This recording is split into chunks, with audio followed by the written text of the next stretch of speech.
It's the Vertex and Claire show now. Okay. It's just the cute ones now. So happy Thursday! It's time for another Tentacle Quill. And today we are talking about the Kaiju Preservation Society by John Scalzi. Yeah. I think all of his books are audiobook narrated by Will Wheaton. Wheaton does a lot of audio He narration. does. He did Red Shirts as well, I believe. Yeah. So, I mean, that's yeah. an obvious linkage. Yeah. But yeah, you've been bugging me to read this one for I ages. didn't bug you, I just said it was a fun book. It definitely is fun. Yes, It definitely it is is. fun. But you need to go into this book. Kind of wish I read the epilogue as a prologue. Yes, that would have made it so much more fun, because... So there's an author's epilogue that has nothing to do with the plot of the story. No. Where he basically explains, hey, I was writing a serious novel, COVID hit, Yes. life sucks. Let me write this really fun, light novel and hit a deadline. Yes, indeed. That's basically what happened. Like, COVID hit, and then afterwards he tried to write the novel again. It didn't work out, and then he gave up on the idea and started on the Kaiju Preservation Society, and that worked out for him. We have no idea what COVID does to creativity. Oh. But yeah, so definitely relatable feeling. Yes, definitely. But it is important to sort of set expectations as you get into it, because If there's hard Popcorn. sci-fi, this is like featherweight sci-fi. yeah, no, this is popcorn. Yes. And it's filled with a lot of feel-good tropes. Definitely. You know, I could totally see this being like a classic 90-minute movie. Definitely you know. could be. Yeah, I mean, it's got a lot in common almost with, like, Jurassic Park. In terms of plot, how much Yeah. do we want to talk about it? Because I feel like the plot's the only thing that really will carry you through this. I think Yeah, if this yeah, book's yeah. spoiled for you, Yeah. I don't see much point reading it in the sense of I would Yeah, go in no, we will do this, like, as spoiler-free as we can. Okay. So the obvious stuff is, you know, there's kaiju in it. And it's set during the pandemic. Yes. The main character is a titular dropout academic Yes. who is then fired from his job in the opening chapter. Yep. And, Things go from there. you know, there's a shitty billionaire. I kind of love how this played with, like, the expectations surrounding kaiju and big monsters. I've seen a lot stuff. of material like this, mostly in the lighter side of Yes, fantasy indeed. and sci-fi. So Indeed. a lot of the tropes in this I've seen in sort of anime and lit RPG and Yeah. video games. And It almost kind of reminded me of, like, the animated Jurassic World series or Jurassic Park series. it's also very referential. Yes, so there's a line in definitely. the book where they go, "Oh, the kaiju, the monsters, are we the humans?" And it's like, Yeah, and then they exactly. self-comment on it in a super meta way. And the book's full yeah. of a lot of that, where it's Yeah. like, "Oh, I'm totally aware you know what kaiju are, Yes. and we are going to ride those tropes, and we are going to deliver all the lines and everything you expect." And I think that's one of the Indeed. reasons why it's popcorn, because Yeah. It doesn't introduce any big new ideas or big new concepts that you need to wrap your head around. It's kind of snack packed for you. yeah, it's a fun read, but at the same Yeah. time, it doesn't try to really say anything significant, and it No. doesn't at any point leave much to the reader. Not really, I not mean, either. you can read through this on autopilot. Oh yeah, so easy. It's like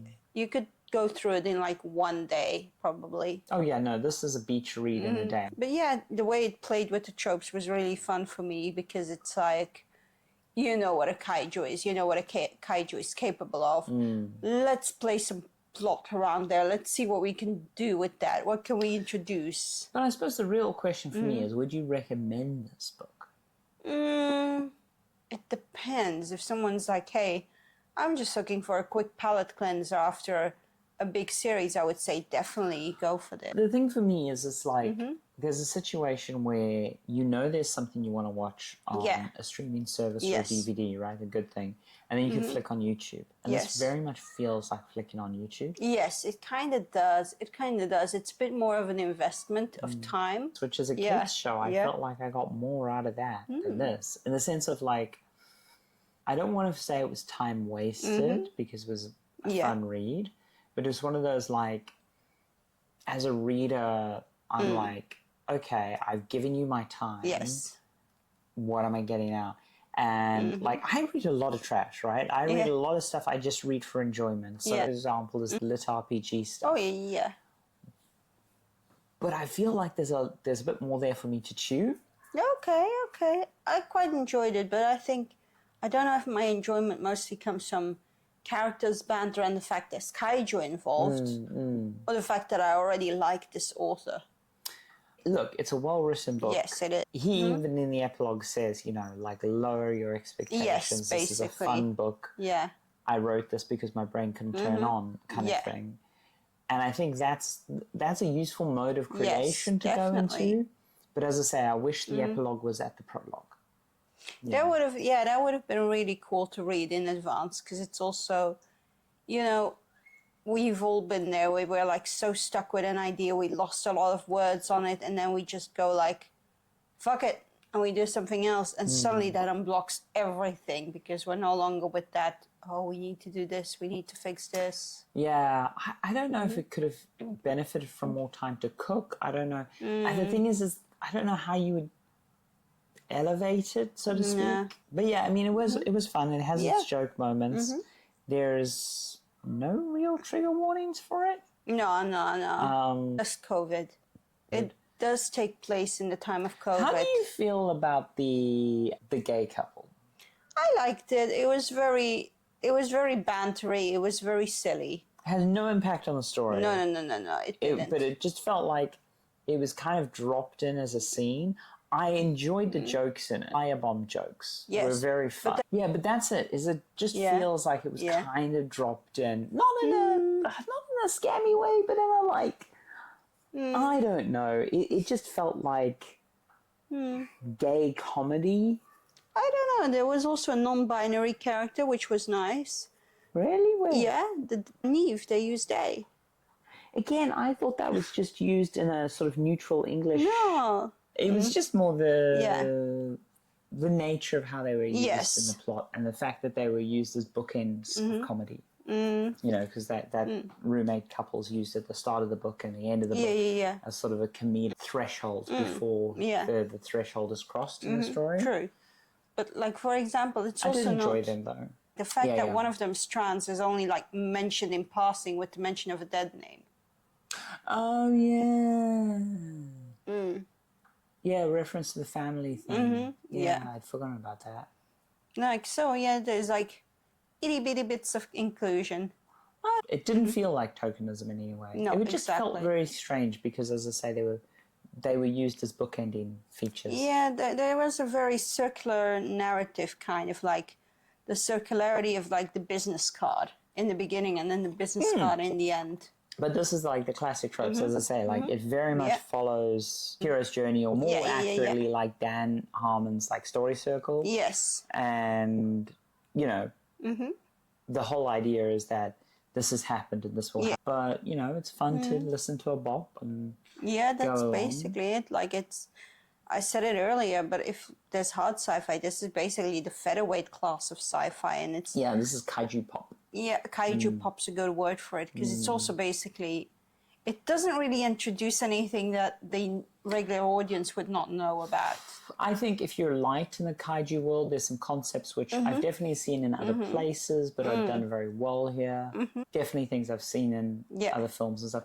I think the other thing for me is that the kaiju references felt very surface level, as in like, if you've consumed one or two kaiju movies, maybe a bit of kaiju media here or there, it's that level of depth. Like, I don't feel like the author went deep. Like, there was no, like, obscure Toho references. No, but I don't think you want that. You want to make something slightly new. You don't want to just... I want to feel like the author's done work. Yeah, I think they did do work. I did feel like the love for, like, kaiju movies in there. Oh, no, it's clearly in there, but I'm saying that, like, maybe this is just my preference as a reader, but I like to think that, hey, the author's researched this to death. And there's a whole bunch of stuff that they didn't put in the book because they couldn't fit in the book or it wasn't good for the book, but they did the work. Yeah, I get you. And I don't know, it just didn't come across for me, this one. As I said, fun read. Yeah. But I don't know, I'd recommend it just because I value my time more. Yeah, that's fair. I read it twice now, mostly because I wanted to do a reread before this episode. How was the second read? It was good, but as I said, like there was nothing that I hadn't noticed before or anything that I was like, oh, I can't believe that happened.